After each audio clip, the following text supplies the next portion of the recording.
Avatar: The Last Airbender was one of the best cartoon TV series ever made.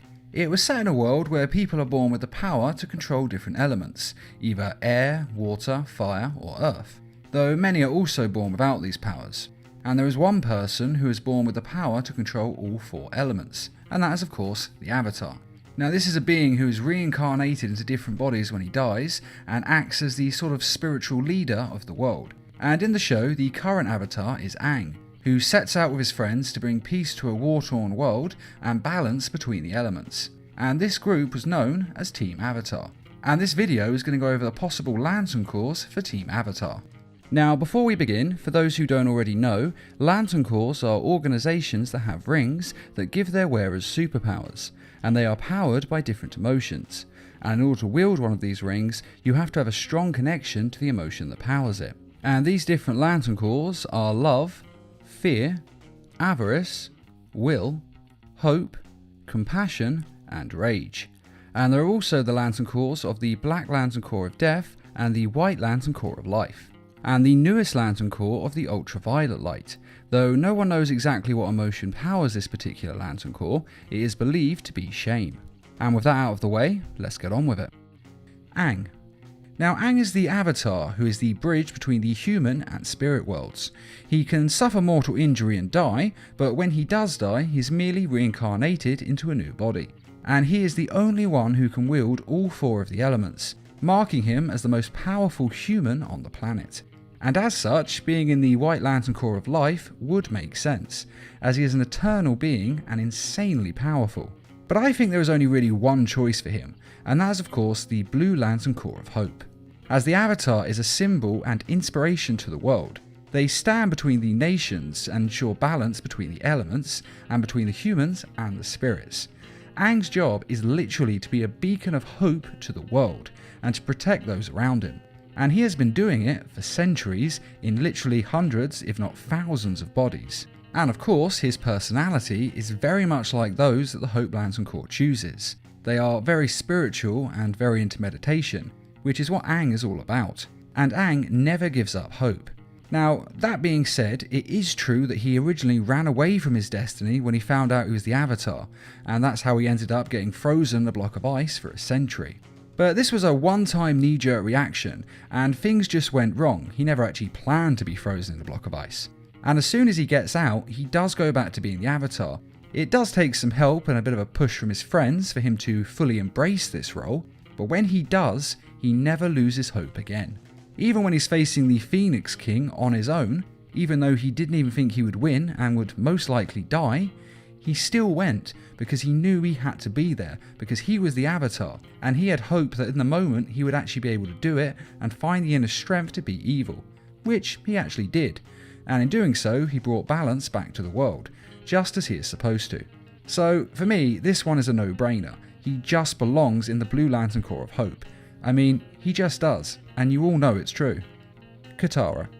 Katara is a passionate and kind person who cares about all of those around her. She acts as a kind of mother and emotional coach to the group, and she's always there for those who need her and always offering support. And for that reason, she has to be in the Indigo Tribe of Compassion. Now, some might say that there are moments when she snaps at the group, and she does argue and snap at the group quite a lot. But everyone has their moments where they have different emotions. This isn't about being compassionate all the time, it's about their dominant emotion. And I think for her, there really isn't any other choice. I mean, one could maybe try to argue that love is her Lantern Corps, as she does have a lot of love in her. But I'd say that's still a weak argument, because what she offers to the world more is her compassion, as she cares and understands those around her. And one of the best examples of this is when she is locked up with Zuko, who has been their enemy up until this point. Zuko has been hunting her and her friends across the whole world, desperately trying to capture Aang, and not really caring whether the others live or die, and he came very close to killing them on quite a lot of occasions. In fact, the first time they met him, he threatened to kill everyone in her village if Aang didn't come with him. And yet, despite all of that, after sitting down and talking to him, hearing his story and understanding his life and his pain, she is actually prepared to use her special spirit water to help heal his face. Now, she can only use this once, and it's a very special item. It's actually one of her most precious possessions. And yet, she is prepared to give this up, to sacrifice it for her enemy, someone who, as I said, has hunted her across the planet. And I think you'll agree that that is nothing but pure compassion. I mean, some people might say it's naive, and okay, it kind of is. But at the same time, it's incredibly compassionate, and that's what we're talking about. And Katara is like this throughout the whole of the show. So I think you'll agree that she has to be in the Indigo Lantern Corps. Zuko. This one is pretty obvious. I mean, from the very beginning we see nothing but a seething rage from Zuko. Though as we learn about his backstory, we do see why. I mean, his father actually used to say to him, "My father says she was born lucky.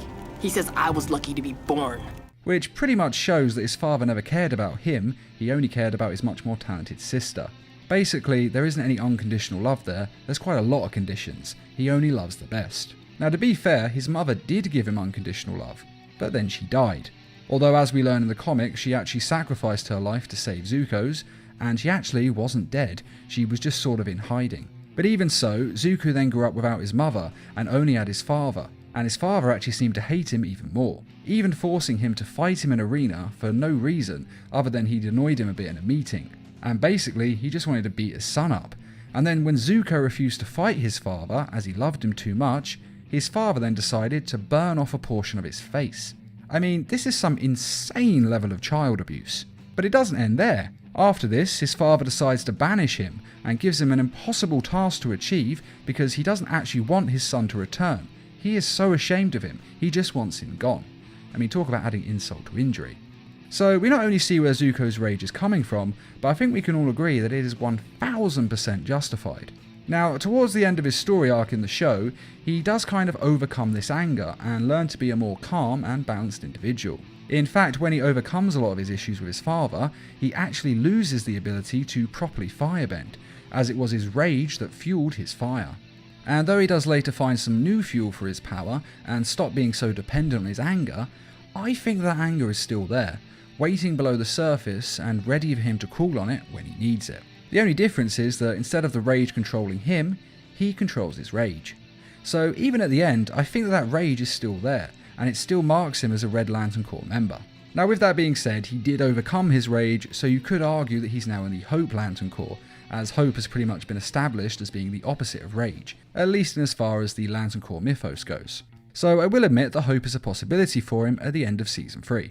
But personally, I still feel like the Red Lantern Corps is right for him, even at the end. But you may disagree, and I admit that Hope could work, so this really could go either way. Sokka. Now, unlike the rest of Team Avatar, Sokka has no superpowers. He can't actually bend any of the elements. But he makes up for this with his mind, coming up with attack plans and strategies to win the day. Now, he's quite goofy and silly at times, but his greatest strength and greatest quality is his ability to assess a situation and see the best way to handle it. Now, he may not outright be the team's leader, but he is the one who forms all of their strategies when they go into battle, or even are just working out how to achieve a goal in an episode. So for me, that signifies that he belongs in the Green Lantern Corps of Willpower, as he has the will to not give up, and to use his mind to work out how best to turn a situation to his advantage, which is one of the best qualities a human being can actually have. And perhaps the best example of his willpower is that, as I said, he doesn't actually have any superpowers and can't bend the elements, and yet he is still considered an equal on Team Avatar. And time again, Sokka shows us that you don't actually have to have superpowers to do great things. You just have to have the willpower and the drive to do them. And if you do, then you can accomplish any goal that you set out to. How are you gonna fight without your bending? I seem to manage. Like I said, he could easily give up. These people have amazing bending powers, and he doesn't. And yet, he still carries on regardless. So he definitely belongs in the Green Lantern Corps. Toph. Toph is blind, and her family has always seen her as weak, as a precious little bird that needs to be put in a gilded cage for her own protection. Yes, I've let you have far too much freedom.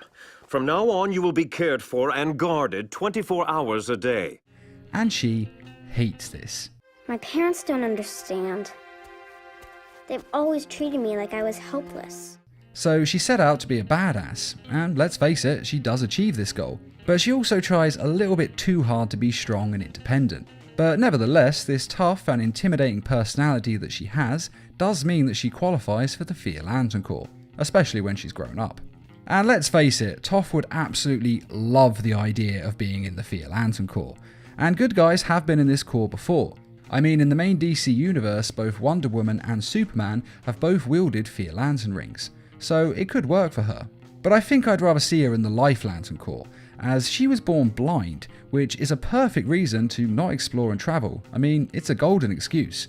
Not to be a dick and all, but if you can't see, well, let's face it, going to see famous sites just doesn't work. I mean, you can't really see the Eiffel Tower, so what's the point in going there? But even with this golden excuse to stay home in a big mansion and just live her life there in luxury, Toph decides to throw caution to the wind and to travel the world and have amazing adventures. She doesn't even have any apprehension or anxiety about it, which is incredibly impressive. In fact, out of all Team Avatar, she actually seems to care the least about having to leave home, all of which shows how she can embrace her life to the fullest. And while it is true that all of Team Avatar have left their homes and they've all achieved amazing things, Toph really has the largest handicap in being blind, and in some respects, she actually achieves the most. Well, to be fair, Aang and Zuko probably do achieve the most since they end the Great War and bring peace to the world, but Toph invents a whole new form of bending. No one in the thousands of years of this world, including every Avatar who's ever existed, could bend metal, and yet Toph found a way, which really marks her as the most powerful earthbender on the planet, and it's actually an incredible achievement that would forever change the world, and it changed earthbending forever, even leading to the next Avatar, Korra, learning how to metal bend. So it's actually an insane achievement when you think about it and what it means for the future of this world, and it's a legacy that will last for all of time. So life works for her because she just grabbed life by the boulders and went for it, and I think it would suit her best out of the Lantern Corps available. And that is the Lantern Corps for Team Avatar. Do you agree with my choices, or would you go with different Lantern Corps altogether? Be sure to let us know in the comments, along with who else you'd like to see a Lantern Corps video on in the future. And I'd just like to say a quick thank you to those who made this video possible by donating to the Needle Mouse Productions page on Patreon. And as always, thanks for watching, and feel free to subscribe, share, like, and comment.